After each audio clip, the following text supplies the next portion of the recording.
Buen día.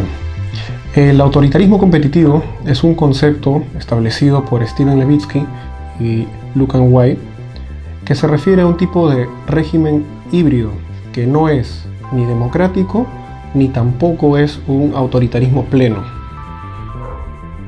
Y el marco histórico que permite ubicar a estos tipos de regímenes es posterior a la Guerra Fría, cuando se disuelve el bloque socialista y muchos países de este bloque comenzaron a experimentar una apertura democrática.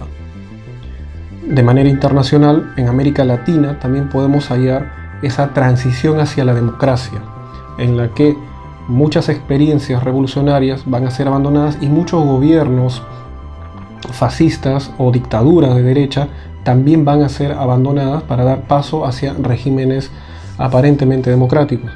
Pero entre la democracia y el autoritarismo pleno surgen este tipo de regímenes que van a ser híbridos y que son interesantes porque van a presentar características recurrentes a nivel internacional. En primer lugar, estos tipos de regímenes, los autoritarismos competitivos, surgen en procesos de elecciones, por lo tanto el origen es democrático.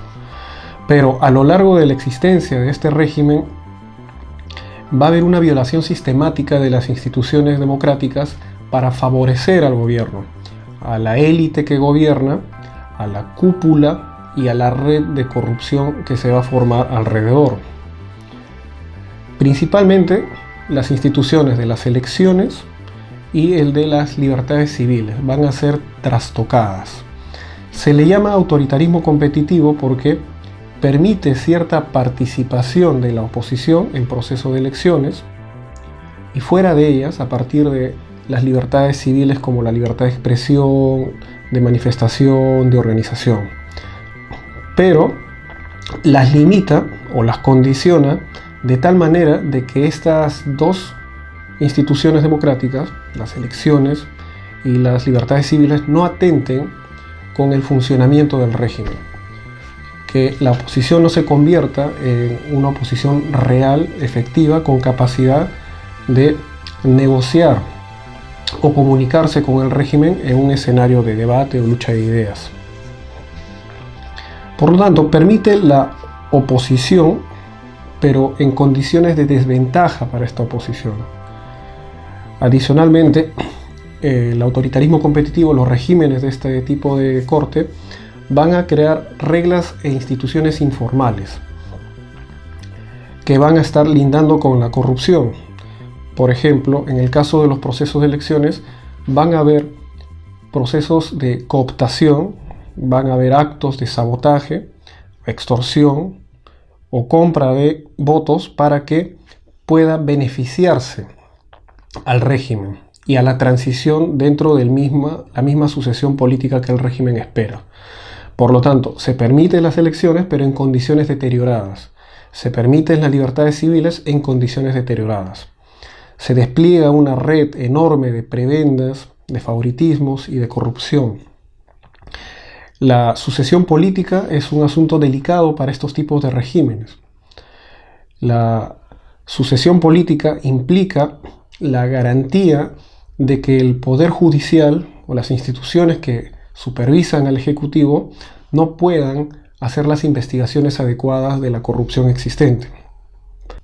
Hay un uso repetitivo del aparato represivo del Estado, llámese policía y fuerzas armadas, tanto para perseguir, amedrentar o mandar al exilio a los opositores.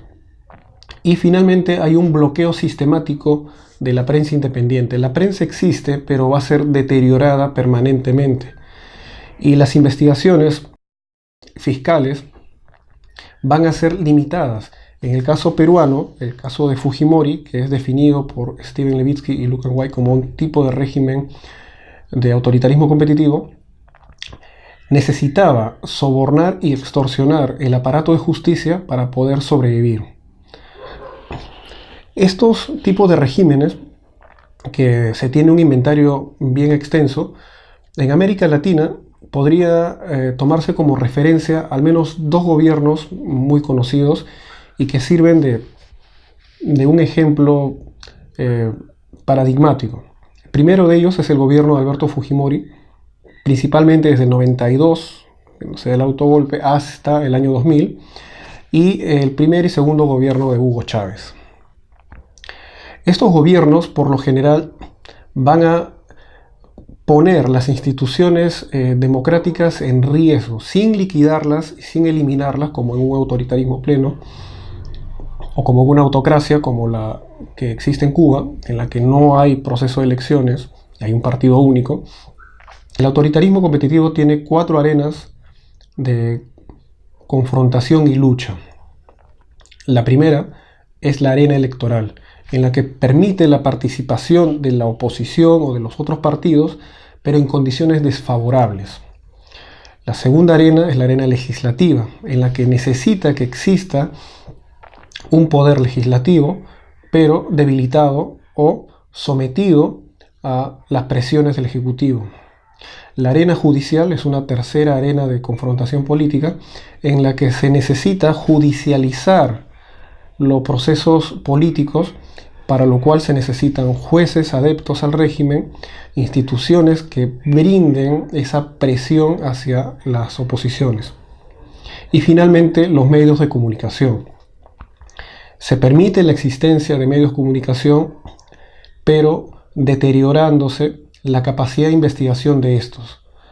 La función del cuarto poder atribuido a los medios de comunicación va a ser amenazado permanentemente, precisamente porque el régimen va a aferrarse a las reelecciones y va a depender bastante de los procesos electorales siguientes.